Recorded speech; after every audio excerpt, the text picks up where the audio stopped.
ஆனால் நீங்கள் எக்ஸாம் முடித்தவொடனே உங்கள் பையன்கிட்டையோ பார்த்துட்டு இருக்க ஸ்டூடெண்ட்டாக இருந்தீங்கன்னா ரிசல்ட்டு எக்ஸாம் முடித்தவொடனே எனக்கு இவ்வளோ மார்க் வரும் நல்லா தெரிஞ்சுக்கோங்க.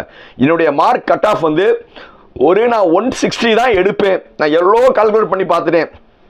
160 to 170 தான் என்னுடைய கட் ஆஃப் வரும். அப்போ வந்து நான் எந்த மாதிரி காலேஜ் பார்க்கணும்னா, ரொம்ப கிளவராக இருக்கிறவங்க என்ன செய்வாங்கன்னா, ஃபஸ்ட் ரவுண்டில் வந்து நீங்கள் வரப்போகிறது கிடையாது. ஸோ ஃபஸ்ட் ரவுண்ட் காலேஜ்லாம் வந்து நீங்கள் நினச்சிக்கிட்டே இருந்தீங்கன்னா மீனிங்லெஸ். அப்போ நீங்கள் என்ன சொல்லணும்னா, செகண்ட் ரவுண்டில் வந்து இந்தந்த காலேஜ் தான் வந்து டாமினேட் பண்ணுறாங்க, இந்த செகண்ட் ரவுண்டில் இருக்கிற காலேஜில் வந்து எது நல்ல காலேஜ், அதில் நான் சேர்றதுக்கு அதில் வந்து ஒரு 7-8 காலேஜ் சூஸ் பண்ணி அந்த 7-8 காலேஜ் போய் விசிட் பண்ணுங்கள்.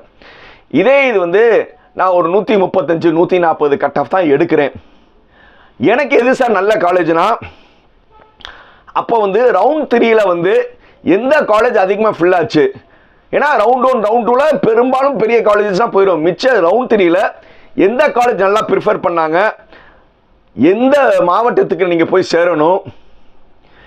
இன்னொன்று மேஜர் என்னன்னா, உங்களுடைய ஃபீஸ் பேயிங் கெப்பாசிட்டி நல்லா தெரிஞ்சுக்கோங்க. அதாவது நான் ஃபீஸ் பண்ணுறது எவ்வளோ, நான் ஃபீஸ் என்னால் கட்ட முடியும், அதுக்கேற்ற மாதிரி காலேஜ் சூஸ் பண்ணுங்க.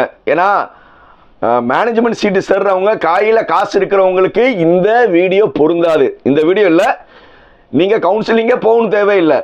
ஏன்னா நீங்கள் காசு இருக்குது, நீங்கள் டைரெக்டாகவே வந்து இப்போ இன்னைக்கு கூட வந்து நீங்கள் என்ன செஞ்சுக்கலாம், காலேஜை வந்து நீங்கள் புக் பண்ணி வச்சுக்கலாம்.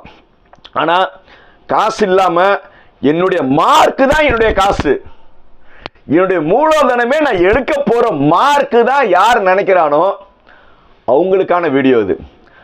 நீங்கள் என்ன நினைக்கும்னா, எக்ஸாம் முடித்த பிறகு எனக்கு இந்த ரேஞ்சு மார்க் வரும்னு ப்ளஸ் ஆர் மைனஸ் போட்டு இருப்பீங்களா, அந்த ரேஞ்சில் வந்து போன வருஷம் எந்தெந்த காலேஜ் நல்லா இருந்தது, அதில் வந்து யார் வந்து என்னுடைய பட்ஜெட்டுக்கு ஏற்ற மாதிரி ஃபீஸ் இருக்குது, அதே நேரத்தில் பெர்ஃபார்மன்ஸில் வந்து எந்த காலேஜ் நல்லா இருக்குது, ஸோ அந்த மாதிரி வந்து சூஸ் பண்ணுறது தான் புத்திசாலித்தனம்.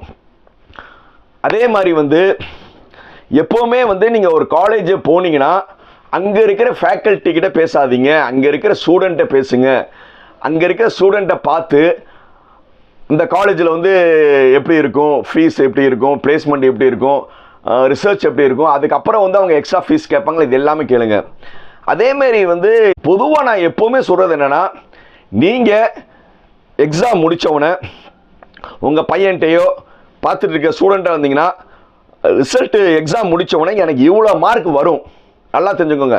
என்னுடைய மார்க் கட் ஆஃப் வந்து நான் 160 தான் எடுப்பேன். நான் எவ்வளோ கால்குலேட் பண்ணி பார்த்துட்டேன்.